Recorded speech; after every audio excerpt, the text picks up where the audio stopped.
Hello students, welcome back to my new video. आज मैं एक फेमस पोएट विलियम ब्लेक की लिखी एक फेमस पोएम के बारे में डिस्कस करूंगा जिसका नाम है द चिमनी स्वीपर। सबसे पहले हम द पोएट विलियम ब्लेक के बारे में बात करेंगे। विलियम ब्लेक अंग्रेजी साहित्य के महान रोमांटिक कवि, चित्रकार और दार्शनिक थे। वे केवल कवि ही नहीं बल्कि एक दृष्टा थे जिन्होंने अपने समय की सामाजिक, धार्मिक और राजनीतिक बुराइयों पर तीखा प्रहार किया। उनकी प्रसिद्ध काव्य रचनाएं सॉन्ग्स ऑफ इनोसेंस और सॉन्ग्स ऑफ एक्सपीरियंस है, जिन्हें वे स्वयं मानव आत्मा की दो विपरीत अवस्थाएं कहते हैं। द चिमनी स्वीपर कविता दोनों संकलनों में मिलती है। सॉन्ग्स ऑफ इनोसेंस में बालक की मासूम पीड़ा और आशा, सॉन्ग्स ऑफ एक्सपीरियंस में समाज, चर्च और माता पिता की क्रूरता का कठोर यथार्थ। अब हम द चिमनी स्वीपर टाइटल का अर्थ क्या है इसके बारे में बात करेंगे। द चिमनी स्वीपर अर्थ है चिमनी साफ करने वाला बालक, परंतु प्रतीकात्मक रूप से यह शीर्षक शोषित बालक, सामाजिक अन्याय का शिकार, निर्दोषता के नष्ट होने का प्रतिनिधित्व करता है। अब हम इस पोएम की बैकग्राउंड के बारे में बात करेंगे। 18वीं शताब्दी का इंग्लैंड औद्योगिक क्रांति का युग था। इस समय बाल श्रम व्यापक था। गरीब बच्चों को कम उम्र में काम पर लगा दिया जाता था। चिमनी स्वीपर यानी चिमनी साफ करने वाले बच्चे कम उम्र में काम करते थे। तंग चिमनियों में घुसने से वे बीमार पड़ते, मर जाते। ब्लेक ने इस अमानवीय व्यवस्था को कविता के माध्यम से उजागर किया। अब हम इस पोएम की सामरी के बारे में बात करेंगे। विलियम ब्लेक की कविता द चिमनी स्वीपर 18वीं शताब्दी के इंग्लैंड में प्रचलित बाल श्रम और बच्चे के शोषण को उजागर करती है। इस कविता में उन मासूम बच्चों की पीड़ा दिखाई गई है जिन्हें बहुत कम उम्र में चिमनी साफ करने जैसे खतरनाक काम में लगा दिया जाता था। सॉन्ग्स ऑफ इनोसेंस में कविता एक छोटे छोटे बालक की आवाज में है। उसकी माँ मर चुकी है और माता पिता ने उसे चिमनी साफ करने के काम पर लगा दिया है। वह अपने मित्र टॉम डेकर की कहानी सुनाता है जिसका सिर मुंडाया जाता है। टॉम सपने में देखता है कि कई बच्चे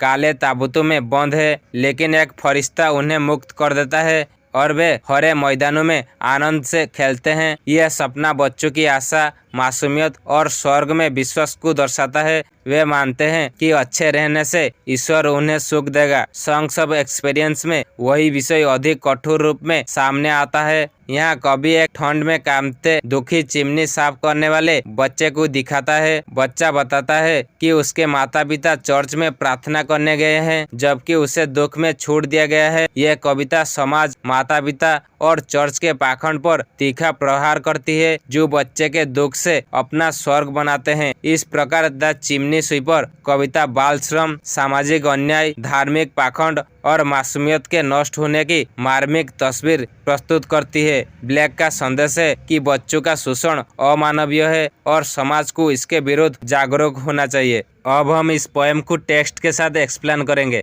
When my mother died, I was very young, and my father sold me while yet my tongue could scarcely cry. Weep, weep, weep, weep. So your chimneys I sweep, and in soot I sleep. कवि कहता है कि जब मेरी माँ की मृत्यु हुई तब मैं बहुत छोटा था। मेरे माता पिता ने मुझे बहुत कम उम्र में ही बेच दिया। उस समय मैं ठीक से बोल भी नहीं पाता था, मैं केवल रोते रोते ही निकल पाता था। अब मैं लोगों की चिमनियाँ साफ करता हूँ और कालिख में ही सोता हूँ। There is little Tom Decker who cried when his head that curled like a lamb's back was shaved. So I said, hush Tom, never mind it, for when your head's bare, you know that the shot cannot spoil your white hair. यहाँ छोटा सा लड़का Tom decker रोने लगा जब उसके सिर के भेड़ के बच्चे की पीठ जैसी घुंघराले बाल काट दिए गए। तब मैंने उसे समझाते हुए कहा, चुप रहो टॉम, कोई बात नहीं। जब तुम्हारा सिर गंजा रहेगा तो कालिख तुम्हारे सफेद और साफ बालों को गंदा नहीं कर पाएगा। And so he was quiet and that very night as Tom was a sleeping he had such a sight that thousands of sweepers Dick, Joe, Ned and Jack we are all of them locked up in coffins black. इस तरह Tom चुप हो गया और उसी रात जब Tom सो रहा था उसने एक अजीब सपना देखा। उसने सपने में देखा कि हजारों चिमनी साफ करने वाले बच्चे डिक, जो, नेड और जैक सबके सब काले ताबूतों में बंद कर दिए गए हैं। And by came an angel who had a bright key, and he opened the coffins and set them all free. Then down a green plan, leaping, laughing, they ran and wash in a river and shine in the sun. फिर वहाँ एक देवदूत आया जिसके हाथ में चमकती हुई चाबी थी। उसने काले ताबूत खोल दिए और सभी बच्चों को आजाद कर दिया। इसके बाद वे बच्चे हरी भरी मैदानों में कूदते फांदते हंसते खेलते दौड़ने लगे। वे नदी में नहाते हैं और सूरज की रोशनी में चमकने लगते हैं।